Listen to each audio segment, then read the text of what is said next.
River Rouge Panthers, happy Thursday. It's February 1st.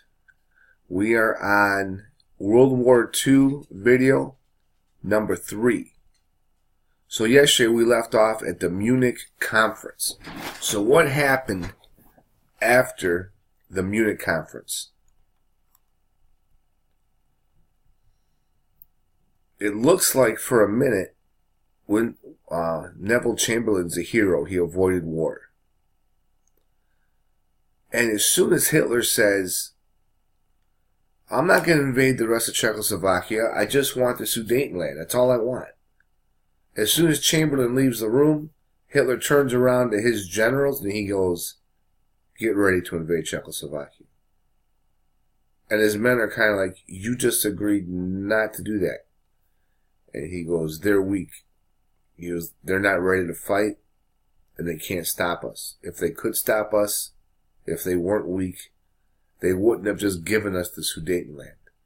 So he looks like a hero for a minute, but he's about to become a zero because Winston Churchill was right.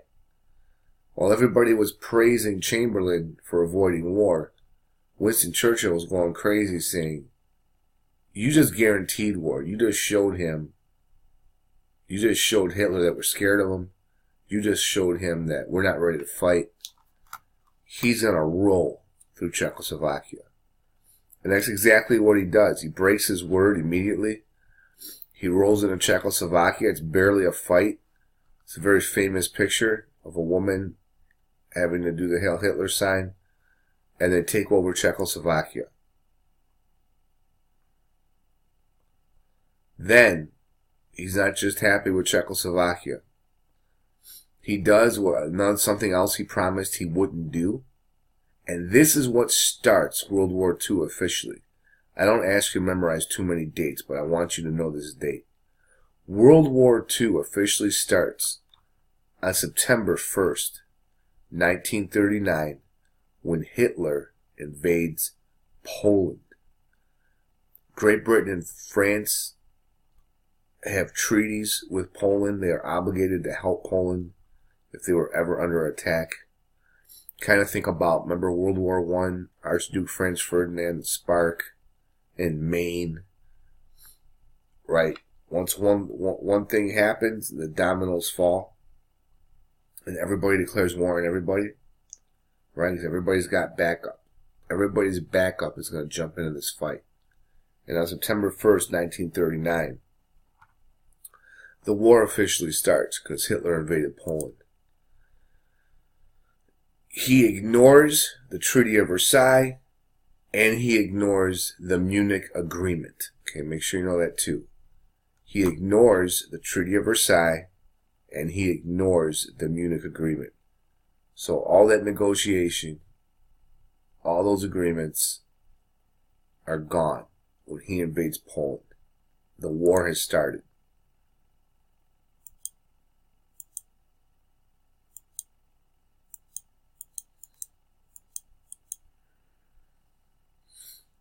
Neville Chamberlain had declared peace for our time. This is just a brief clip.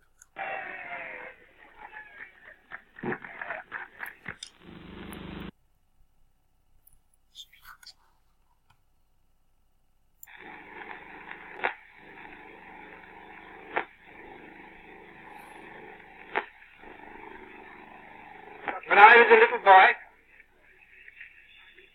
I used to repeat,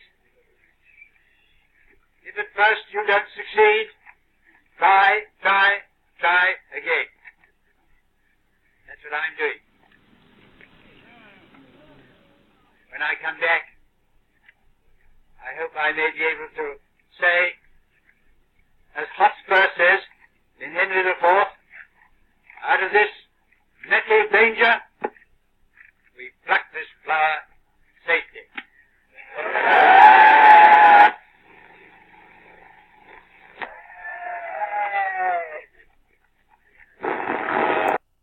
That was Neville Chamberlain getting on a plane to go meet with Hitler. You can see he kind of tips his hand, even in that speech, that he doesn't want to go to war. And Hitler kind of reads this. It's like a poker game. He's like, this guy's got a weak hand. I can beat him. All right, we're going to have some new topics here. We're going to talk about the Battle of Britain. We're going to talk about Operation Barbarossa. And then Pearl Harbor. That's what gets the United States into the war. So,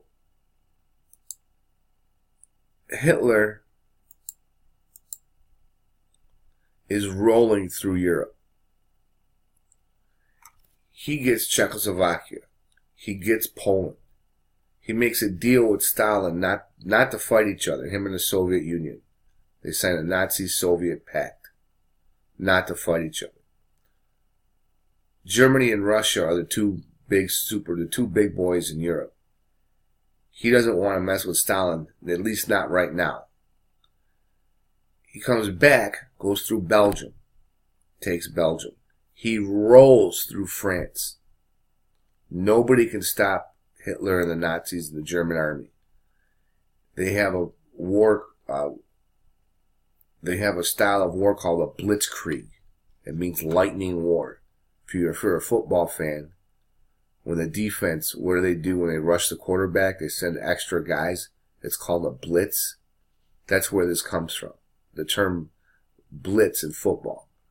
Hitler's battle plan was a blitzkrieg, where they sent everybody really fast, lots of tanks. Before you even know what to do, it's over. He's undefeated so far, and now he wants Great Britain. Now, Great Britain's an island, so he's going to have to come at it a little bit different. He can't just roll his tanks, right? It's an island. So he's going to have to come in, how? Through the air. So this is going to be the Battle of Britain. It'll be 1940 to 1941. There you see Hitler. And you're going to see the people of Great Britain fight very bravely. And because it was an island, it gave them an advantage over other countries. This has to be done in the air. Now, Great Britain has the RAF, the Royal Air Force. Hitler has the Luftwaffe. So, that's Winston Churchill. He becomes the prime minister. Once Hitler invades Czechoslovakia and Poland, Neville Chamberlain looks like an idiot. And they get rid of him. And they put this guy in, Winston Churchill. He's going to become the greatest prime minister ever in Great Britain. And while Great Britain's getting bombed, people were listening to him on the radio, kind of like FDR's fireside chats.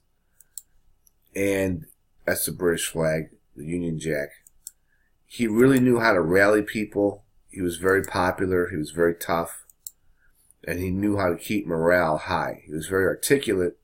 He spoke very well. But he was also very practical. He could relate to the common man.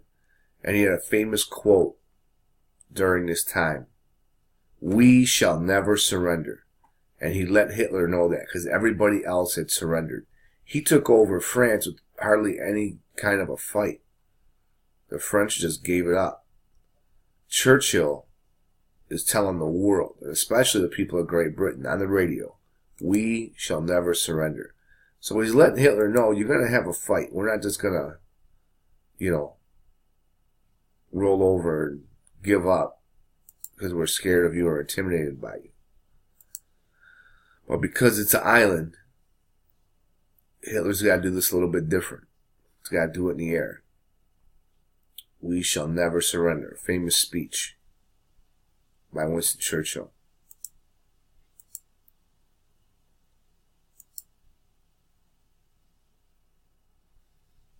And Churchill had a lot of famous quotes too. This kind of sums up what's about to happen. Hitler's undefeated going into Great Britain, but he's about to come across his first obstacle. Hitler never, during the entire war, even though it looked like he was going to, he never took control of Great Britain. Okay, so what are we talking about? Talking about the Battle of Great Britain. When is it? 1940 to 1941. What happened? Nazi Germany defeats France. Great Britain stands alone in Europe against the Nazis. New British Prime Minister Winston Churchill tells the world that Great Britain will never give in. We shall never surrender. There's part of his famous speech. We shall fight on the beaches. We shall fight on the landing grounds. We shall fight in the fields and in the streets. We shall never surrender. It's kind of like that bully that's taking kids' lunch money. Some kids just give them the money right away. That's what Hitler was used to. He was being a bully with all these countries. He didn't have to fight a lot of them. But Churchill's like, you got to fight on your hands here. We're going to fight you. And you better be ready for it. And there's a lot of interesting things that happen in the background. But the Nazi plan is to take out the RAF, the Royal Air Force. Then they wanted to land 250,000 Nazis, so German soldiers, onto England. During the summer of 1940, the Luftwaffe, which is like the Nazi Air Force, German Air Force, they began bombing Great Britain. And they're bombing and bombing and bombing. Before you have an amphibious landing, right, from water into enemy territory, in the military, they call it, we got to soften up the land. And you just bomb them, bomb them, bomb them. So when you come in with soldiers and tanks, there's not as big of a resistance. This was like a sporting event, like a Super Bowl or something. The Nazis were heavy, heavy favorites. Like the Super Bowl this Sunday, the Patriots are favored against the Eagles. If the Eagles win, it would be an upset, right? Well, this is a huge upset. There's 5 main reasons. There's a whole bunch of reasons, and again, this is a high school class. This is not military history. We don't have time to study every battle. That stuff, you can do that in college, graduate school, if you're interested. Or just read on your own. A lot of people love reading World War II books. But we're going to focus on these 5 main reasons that Hitler was unable to capture Great Britain. Number 1, the RAF did a great job against the Luftwaffe. Again, the RAF is the Royal Air Force of Great Britain. The Luftwaffe is the German Air Force. Great Britain had radar. Okay, this was something new. They could kind of see what was coming and where. And there's a whole movie on this. The name escapes me. I've been able to remember it in class. But Great Britain had the Enigma machine. They broke the German code. Okay, the Germans communicated in a code that only they could understand. Well, by an unbelievable story. I can't remember the name of the movie. It's a really good movie. Great Britain breaks the code. So it would be like the Eagles getting the playbook of the Patriots for the Super Bowl this Sunday. Great Britain ends up knowing what they're going to do, what the Germans are going to do right before they do it, because they had this Enigma machine. Then the British people were incredibly brave, and they absolutely refused to surrender. And Winston Churchill did an amazing job. He was an amazing leader of connecting with the people, having the people believe in him, and he united his people. He united the people of Great Britain, and they had very high morale. Right? He was like a coach that players would do anything for. Right? He was so respected. And these are the 5 main reasons that Hitler was unable to capture Great Britain. Okay? So, the Battle of Great Britain is a victory for the British. They take a huge beating, but Hitler never gains control. Okay, this is World War II, video number 3. Please keep your notes. I'm going to come to you to grade your notes. I'm going to grade your do now while you're doing the classwork. I want you to keep these notes. These notes are test answers. We don't have a book for this class, so your notes are going to become your book. You're going to have an open note quiz or an open note test. Then you'll have a closed note test. Please, please save your notes. And rewatch the video if you need to. Okay, that's all for today. Thank you.